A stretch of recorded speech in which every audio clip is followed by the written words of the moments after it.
따라합니다. 포도원 주인과 농부. 포도원 주인과 농부. 오늘 본문 말씀의 제목이 되겠습니다. 지금으로부터 152년 전인 1867년에 미국은 대한민국의 15배 크기가 되는 알래스카를 크림 전쟁의 여파로 재정이 어려운 러시아로부터 약 720만 불에 사들였습니다. 당시 멍청한 짓이라는 부정적인 비판이 많았지만 오늘날 지구의 석유와 철 그리고 석탄의 10분의 1이 알래스카에 매장되어 있다고 하니까 그 가치는 어마어마하다고 볼 수 있습니다. 러시아는 방어하기 어렵고 쓸모없는 땅이라고 생각하여서 팔아버렸지만 미국은 이 땅의 가치를 알고 사들이게 된 겁니다. 이것은 진실을 바라보는 데 있어서 안목의 정력보다 믿음의 결정이 훨씬 중요하다는 것을 우리에게 가르쳐 줍니다. 오늘 비유의 말씀을 보면 포도원의 가치보다도 포도원의 소출을 넣고 포도원 농부들의 욕망과 인격이 표출되고 있습니다. 포도원의 농부들은 한마디로 소출에 관심이 더 많았던 사람입니다. 그러나 포도원 주인은 그가 내리는 말, 즉 그 말씀에 순종에 더 관심이 있다는 것을 교훈적으로 가르쳐주고 있다고 보겠습니다. 함께 나눌 때 말씀의 은혜가 우리 모두에게 충만하게 임하게 되기를 간절히 소원합니다. 네. 자, 1절부터 5절 말씀 보겠습니다. 예수께서 비유로 그들에게 말씀하시되 한 사람이 포도원을 만들어 산 울타리로 두르고 즙자는 틀을 만들어 망대를 지어서 농부들에게 세로 주고 타국에 했더니 렌트를 해주었다는 거죠. 때가 이름에 농부들에게 포도원 소출을 얼마를 받으려고 한 종을 보내니 그들이 종을 잡아 심히 때리고 거저 보내었거늘 다시 다른 종을 보내니 그의 머리에 상처를 내고 능욕하였거늘 또 다른 종을 보내니 그들이 그를 죽이고 또 그 외에 많은 종들도 더러는 때리고 더러는 죽인지라. 자, 여기서 포도원은 이스라엘을 상징하고요. 포도원을 만든 주인은 하나님을 나타내고 있습니다. 이사야서 5장 7절에 그렇게 말합니다. 무릇 만군의 여호와의 포도원은 이스라엘 족속이요 그가 기뻐하시는 나무는 유다 사람이라. 그러니까 포도원은 이스라엘을 상징한다고 볼 수 있습니다. 지금으로 말하자면 우리가 살고 있는 이 세상이라고 말해도 틀리는 것은 아닙니다. 그리고 그 포도원을 만드신 분은 바로 하나님이시다. 주인은 포도원을 만든 다음에 거기에 귀한 포도나무를 심었습니다. 온갖 정성을 다 기울여서 가꾸고 또 돌고 왔습니다. 짐승들이 들어오지 못하도록 산 울타리로 둘렀습니다. 포도즙을 얻을 수 있도록 즙자는 틀도 만들었습니다. 도적들이 들어오는 것을 막기 위해 망대도 세웠습니다. 얼마나 공을 들였는지 모릅니다. 그렇게 한 이유가 뭡니까? 한 가지입니다. 좋은 포도를 수확하기 위해서 그렇게 했습니다. 그러다가 주인은 타국으로 잠시 여행할 일이 생겨서 농부들을 불러서 그 포도원을 세를 주고 떠났습니다. 그런데 바로 그 시간 이후부터 문제가 발생합니다. 때가 되어서 포도를 수확하려고 하던 시기에 일어나는데 주인은 포도원을 새로 주었기 때문에 그에 대한 대가로 소출 얼마를 받으려고 종을 보내는 겁니다. 한 번도 아니고 4번 혹은 5번 정도 보냈는데 그때마다 보기 좋게 거절을 당하고 말았습니다. 첫 번째 종을 보내었더니 글쎄 그 종을 잡아서 심히 때리고 거저 빈손으로 돌려보내고 말았습니다. 주인이 볼 때 얼마나 황당한 일이겠습니까? 혹시 내가 보낸 종인 줄 몰라서 그랬을 수도 있겠다 생각이 들었는지도 모르겠습니다. 하여간 주인은 두 번째로 종을 보냅니다. 그랬더니 농부들이 머리에 상처가 날 정도로 때리고 능욕을 하면서 첫 번째 종보다 더 심하게 취급을 했습니다. 여기서 우리가 이해하기 어려운 것은 주인의 태도입니다. 우리 같으면 한두 번도 아니고 이렇게 종을 보내는데 능욕을 하고 때리고 한다면은 아마 곧장 경찰을 부르든지 혹은 법정에 고발하든지 변호사를 선임하여서 농부들을 쫓아내고 다른 사람을 그 자리에 앉혔을 가능성이 훨씬 많습니다. 그런데 주인은 그렇게 하지 않고 다시 세 번째로 종을 보냈습니다. 그런데 이 세 번째 종은 그만 죽임을 당하고 말았습니다. 이 정도면은 이제 더 이상 참을 수 없다고 생각하면서 분노를 터뜨려야 마땅한 것입니다. 그것이 정상인데 이 주인은 다시 네 번째 그리고 다섯 번째 계속 다른 종을 보내었더라는 거예요.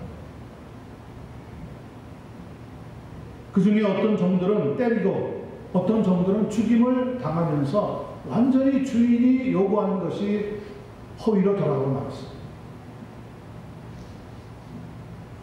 이 비유를 듣고 있던 대부분의 사람들은 아마 씩씩거리면서 난리가 났을 겁니다. 아니 세상에 그런 배은망덕한 신발이 어디 있나? 이 나쁜 놈들.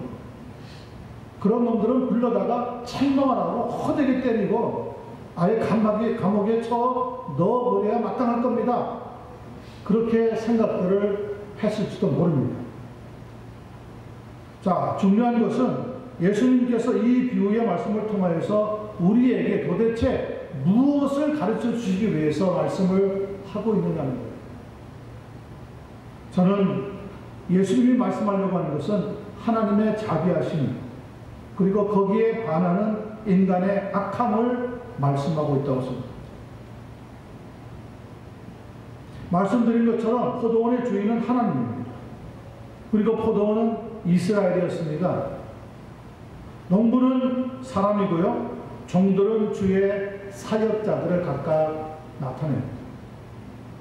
주인이 한 일 중에서 여러분이 발견할 때 무엇이 잘못되었습니까? 포도원을 만들었습니다. 그것이 잘못된 것일까요? 산 울타리를 둘렀습니다. 그것이 잘못입니까? 집자는 틀을 만들었습니다. 그것이 어떻게 잘못입니까? 망대를 지었습니다. 잘못된 일이 아닙니다. 타국으로 갈 때 농부들에게 세를 주었습니다.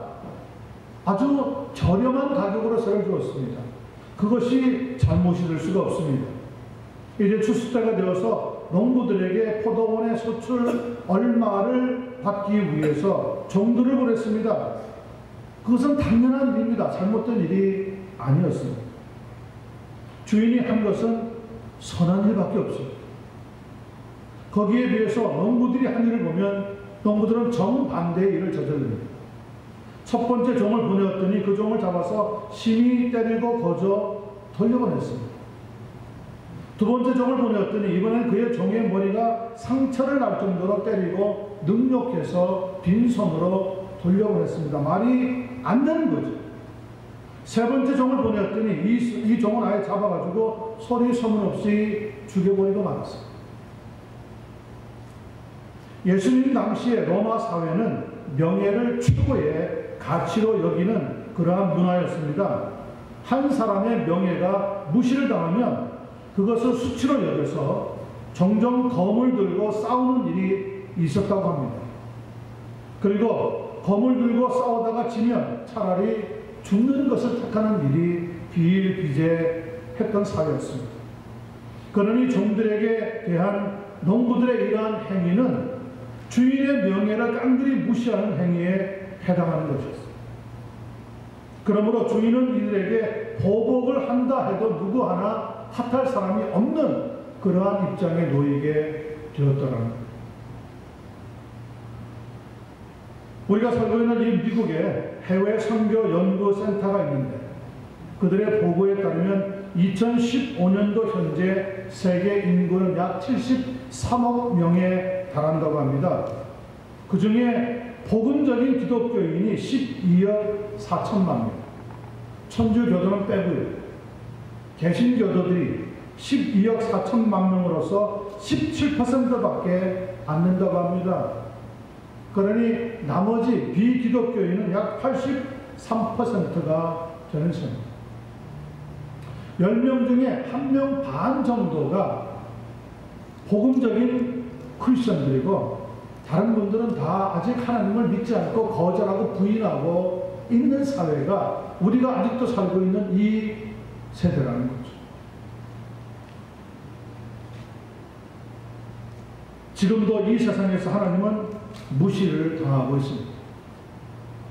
역사적으로 보면 복음을 들고 찾아간 선교사들 역시 환영을 받기보다는 거부를 당하고 때로는 죽음으로 삶을 마감하는 경우가 많았습니다. 존 박스라고 하는 사람이 쓴 기독교 순교사를 읽어보면 19세기까지 내용을 담고 있는데 엄청나게 많은 전도자들이 죽음을 당하였다고 기록해 놓고 있습니다. 미국에 세계 기독교 연구센터가 있는데 이 연구센터의 기록에 의할 것 같으면 지금도 해마다 전 세계에서 7,000명에서 8,000명의 기독교인들이 순교를 당하고 있다고 합니다. 그렇다면 1년에 약 100명 정도의 선교사들이 복음을 전하다가 순교를 당했다고 생각을 해볼 때 지난 2000년 동안 약 20만 명이 순전히 복음을 전하다가 여기 주인의 명을 받아서 포도원의 소출 얼마를 받으러 나갔던 종들이 복음을 전하는 전도자라고 생각해 볼 때 예수님 당시에만 그렇게 무시당하는 것이 아니라 지나간 2000년 교회 역사에도 20만 명이나 복음이 거절당하고 그 현장에서 죽음을 당하고 순교를 했다는 거죠. 성도 여러분, 우리가 예수님을 거절하지 않고 이렇게 믿게 된 것은 분명히 큰 하나님의 축복인 줄로 믿습니다. 아멘. 저는 이런 소식을 들으면 얼마나 가슴이 아프고 안타까운 겁니다. 나 하나님 잘 믿고 예수님 믿는 것이 문제가 아니라 하나님이 이 땅의 주인이시라면 이 하나님을 전하기 위해서 수고하는 우리가 되어야 되는데 나 하나의 신앙도 제대로 지키지 못할 때가 많기 때문에 믿음이라고 하는 것이 자주 흔들린다는 거죠. 그러니 복음을 전하고 하나님을 소개하고 예수님을 나타내려고 하면은 쉽게 거절당하는 상황이 만들어지고 있습니다. 저희가 미련도 정적을 찾아가려고 하는 이유가 바로 거기에 있는 거죠. 아직까지 복음이 전달되지 않은 것이 그렇게 많이 있다고 하니까 믿어지지 않지만 여러분 얼마나 안타까운 현실인지 알 수가 없습니다. 여러분이 믿음 생활 감당하면서 매일매일 예수 그리스도를 거절하지 않고 그 말씀에 순종하면서 신앙생활을 감당해 나가는 그런 축복이 있기를 예수님의 이름으로 간절히 축원합니다. 아멘. 두 번째 보겠습니다. 6절부터 9절입니다. 이제 한 사람이 남았으니 곧 그가 사랑하는 아들이다. 최후로 아들을 보내며 이르되 내 아들은 존대하리라 하였더니 그 농부들이 서로 말하되 이는 상속자니 자 죽이자. 그러면 그 유산이 우리 것이 되리라 하고 이에 잡아 죽여 포도원 밖에 내던졌느니라. 포도원의 주인은 이제 마지막으로 자신의 사랑하는 아들을 보내기로 결심했습니다. 과연 포도원의 주인의 바람대로 자기 아들을 보냈을 때 주인의 말에 순종하고 그 아들을 존대했을까요? 오늘 7절과 8절을 보니까 정반대의 결과가 나타납니다. 그 농부들이 서로 말하되 이는 상속자니 자 죽이자. Let's kill him. 그러면 그 유산이 우리 것이 되리라. 그렇게 서로 합의를 해가지고 이에 잡아 죽이고 포도원 밖에 던져버렸더라. 납득할 수가 없지 않습니까? 결과가 너무너무 비극적으로 나타났어요. 포도원의 주인이 너무 순진해서일까요? 포도원 농부들이 얼마나 악한지 모를 만큼 포도원 주인은 어리석어서 그런 결과를 낳게 되었을까요? 종들이 연속 죽어나가는데도 계속 보낸 이유가 도대체 무엇이었을까요? 여기서 악한 농부들에게 종들을 계속 보내신 것은 하나님의 사랑을 상징합니다. 주인이 보낸 종들을 때리고 능력을 주고 죽기까지 하는 것은 포도원 농부들인데 그들은 그 주인을 배반한 사람이라는 것을 보여주고 있답니다. 로마서 3장 23절에 보면 모든 사람이 죄를 범하였음에 하나님의 영광에 이르지 못하더라고 말씀하고 있습니다. All have sinned and fall short of the glory of God. 모든 사람이 다 하나님의 아들을 거절했어요. 하나님을 거절했어요. 받아들이지 않는 거예요. 순종하지 않는 거예요. 그래서 하나님의 영광에 이룰 수가 없는 상태에 도착하게 되었다는 겁니다. 악한 놈들은 죄를 짓는 것에서 벗어나서 아들을 죽임으로 명백히 주인을 배반한 것을 우리에게 보여주고 있습니다. 그런데도 하나님은 끝까지 농부들을 믿고 신뢰하고 자기 아들을 보낼 정도로 사랑했다는 것을 본문을 통해서 우리에게 들려주고 있습니다.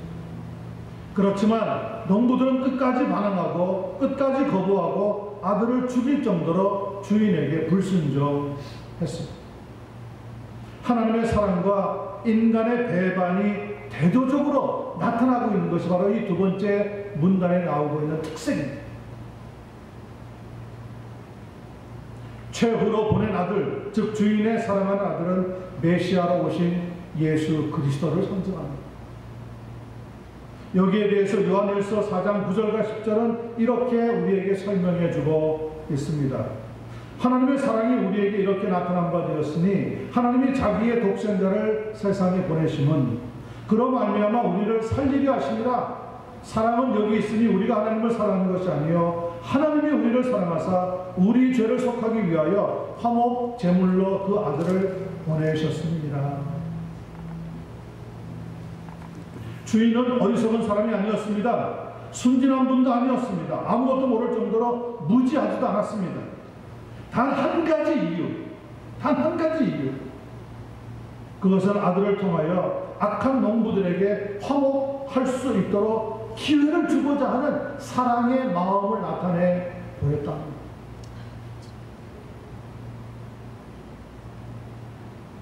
그 사랑은 물론 하나님의 일방적인 사랑이었습니다. 주인은 그 사랑 때문에 자기의 가장 사랑하던 아들을 잃어버렸습니다. 종교개혁자였던 존 켈빈은 이 본문을 해석하면서 이렇게 우리에게 설명해 줍니다. 주인이 전해주려고 하는 말씀의 의도는 분명하고 단순했습니다. 하나님께 주인에게 돌아와서 순종하기를 원했답니다. 그런데 왜 그들은 주인의 말씀을 받아들이지를 못했을까요? 이렇게 지적합니다. 그것은 말씀 자체에 문제가 있는 것이 아니라 인간의 잘못된 사고와 태만과 교만의 그 문제가 있기 때문에 주인을 배반하고 말았습니다.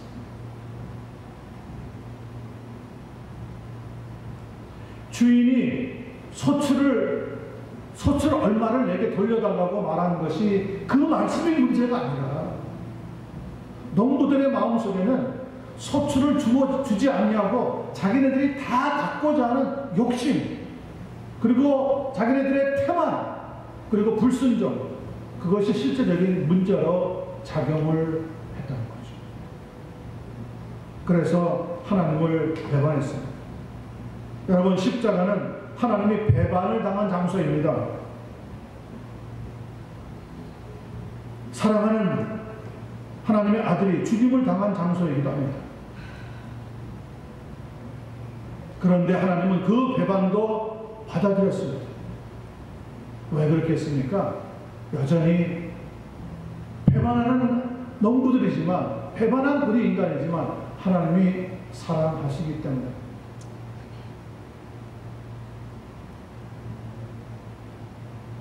우리의 자녀들이 아무리 죄를 지어도 모든 세상의 사람들이 손가락질을 해도 부모만큼은 그 자식을 용서하고 받아줘요. 핸디캡으로 세상 사람들이 이러쿵저러쿵 아무리 수치를 줘도 부모는 그 부족한 자식을 끌어안고 본인이 대신 다 수모를 감당합니다. 하나님의 사랑은 그렇습니다. 종을 보낼 때마다 모욕을 줍니다. 때리기도 합니다. 죽이기도 합니다. 마지막에 아들을 보내면서 설마 내 아들을 죽일까? 설마 내 아들은 제대로 대해주겠지. 그런데 악한 농부들은 그 사랑하는 아들을 이렇게 생각했습니다. 이 땅을, 이 포도원을 우리가 가지려면 저 상속자를 죽여야 합니다. 그래서 아들도 죽여버리고 포도원 밖으로 내던져버렸어요. 얼마나 악합니까? 얼마나 악합니까? 그래도 하나님은 그들을 찾아오셔서 그들을 용서하시고, 왜 그렇죠? 하나님은 그들을 여전히 사랑하십니다. 돌아오라.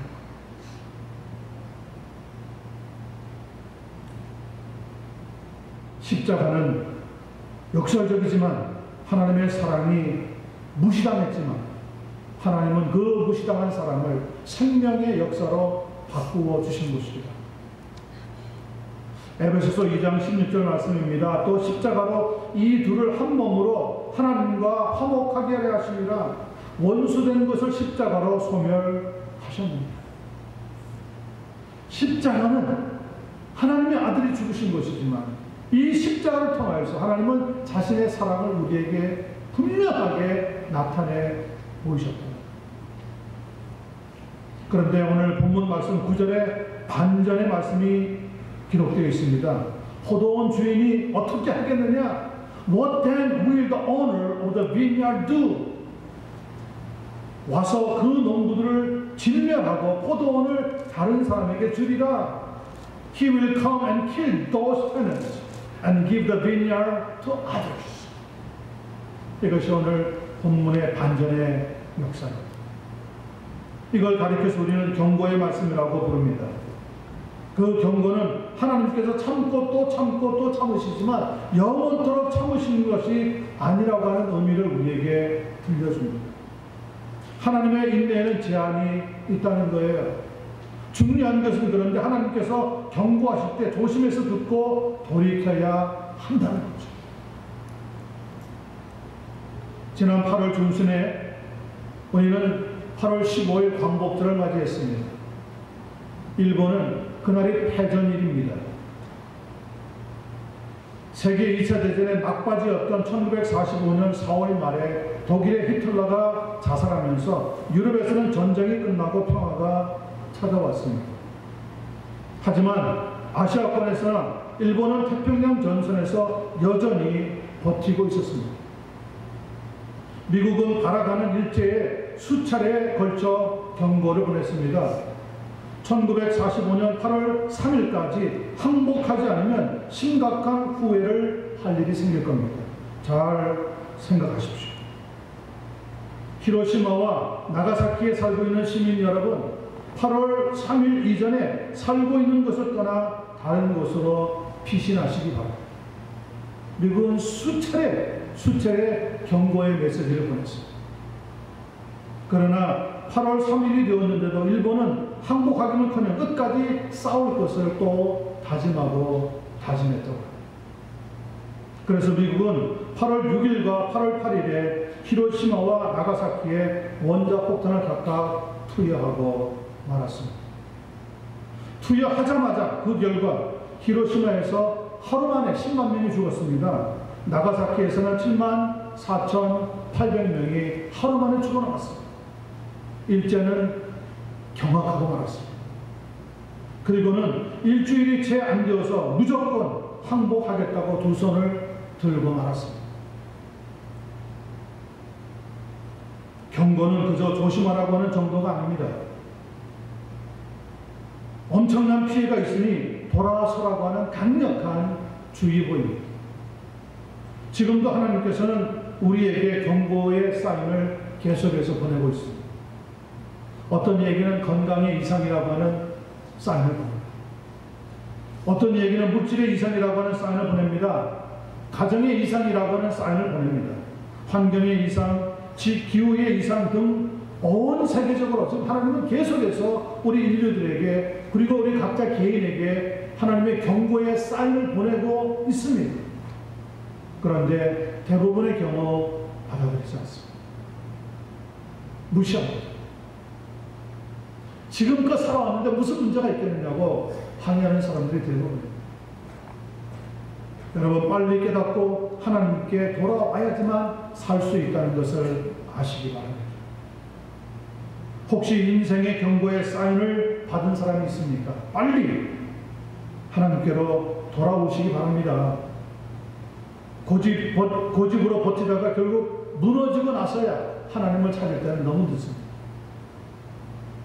여러분에게 주신 하나님의 지혜를 가지고 하나님을 의지하는, 신뢰하는 법을 배워서 믿음의 축복의 삶 가운데 들어가는 한 분 한 분 되시기를 우리 주님 예수님의 이름으로 간절히 축원합니다. 10절 11절 말씀 보겠습니다. 너희가 성경에 건축자들이 버린 돌이 모퉁이의 머릿돌이 되었나니 이것은 주로 말미암아 된 것이요 우리 눈에 놀랍도다 함을 읽어보지도 못하였느냐 하십니다.